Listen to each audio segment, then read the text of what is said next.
Hi, my name is Noah. I work here at the factory in Millington, and I manage our local rental center. I'd like to show you how to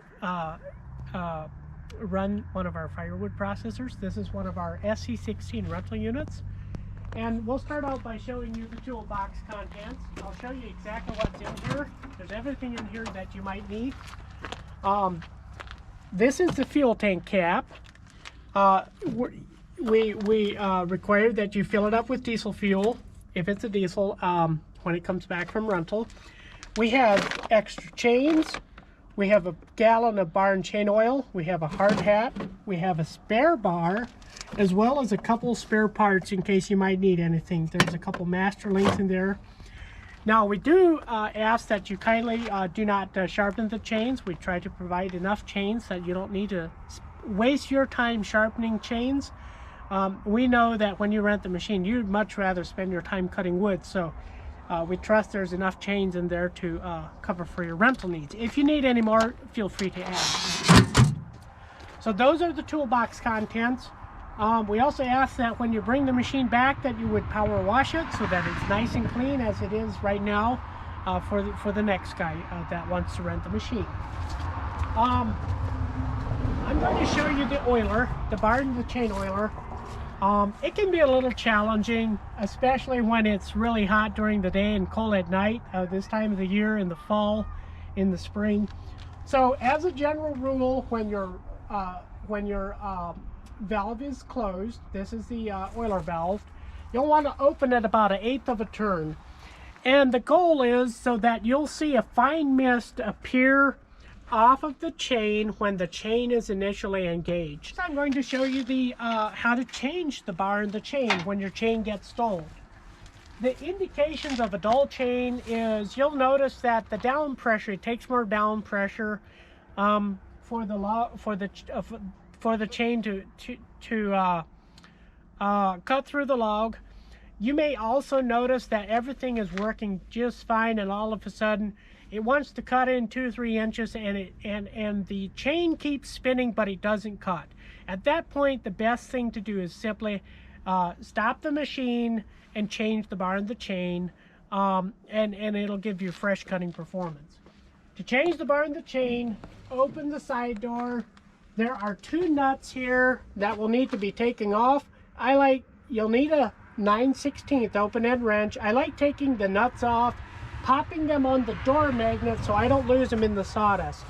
This little brass knob is simply so this block, the cover, isn't put on backwards. You can't put it on backwards. There's only one way you can put this cover on.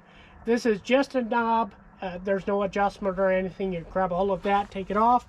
Take off the bar and the chain, and there is an adjustment on the back side of the bar and the chain that we'll be showing you shortly.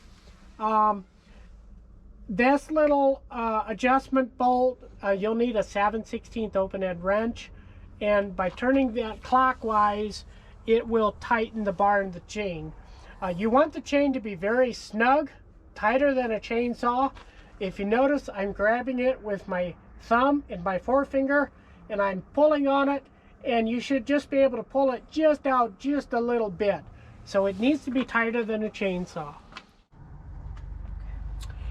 The tensioner bolt is in the back. If you see my finger, you will need a 7/16 open-end wrench to do the adjustment for the chain tensioner.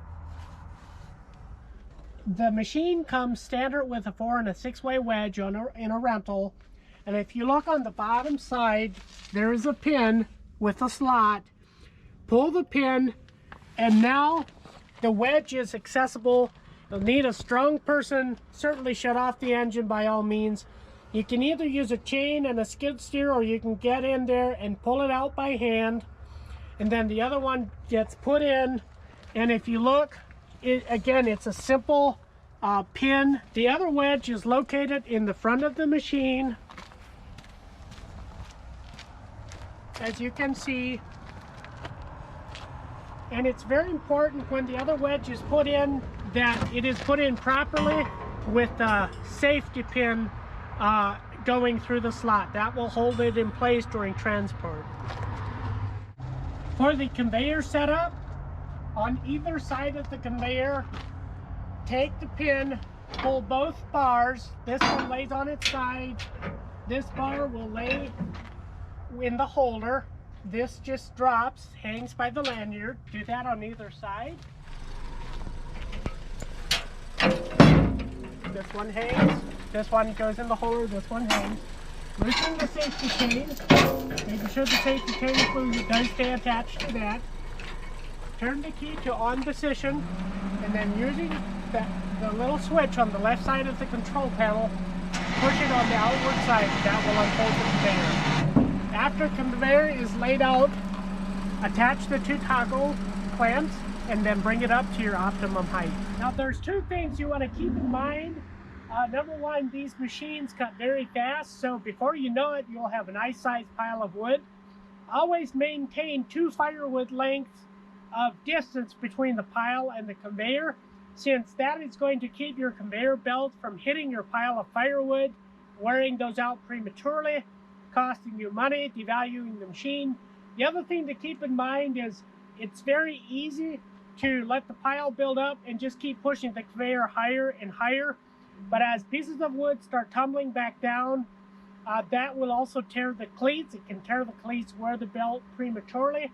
So at that point, it's best to move the machine before it puts stress on the conveyor belt.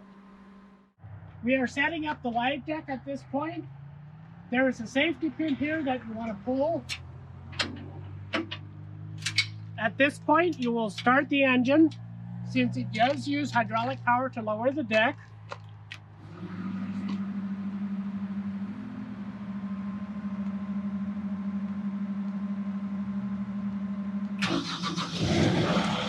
After the engine is started, the small deck lift lever you'll pull towards yourself, and this will lower the deck. As the deck lowers, after the deck is lowered, always make sure your machine is on level ground. Your next step is to pin the leg in the upward position.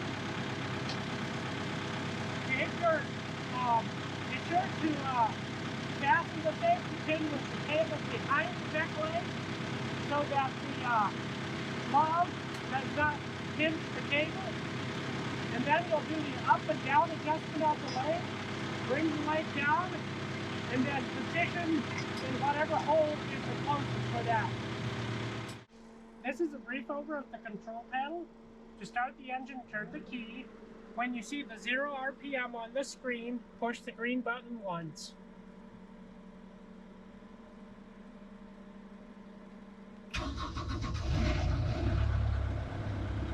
After the engine is started,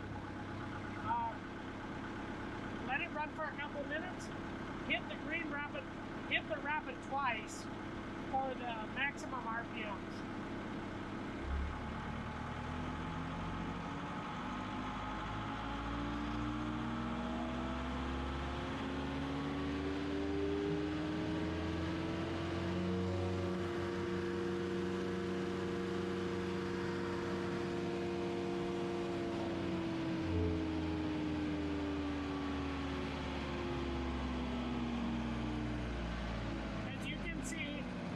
Each lever has the instructions on what each lever will do. Thank you for watching this little video. We hope you have a great time renting our processor and getting all your wood cut for this winter. Be sure that the fluids are filled of fuel, your barn chain oil. Be sure the machine is power washed when it comes back, as well, and please do not sharpen the chains. Thank you again and have a great day.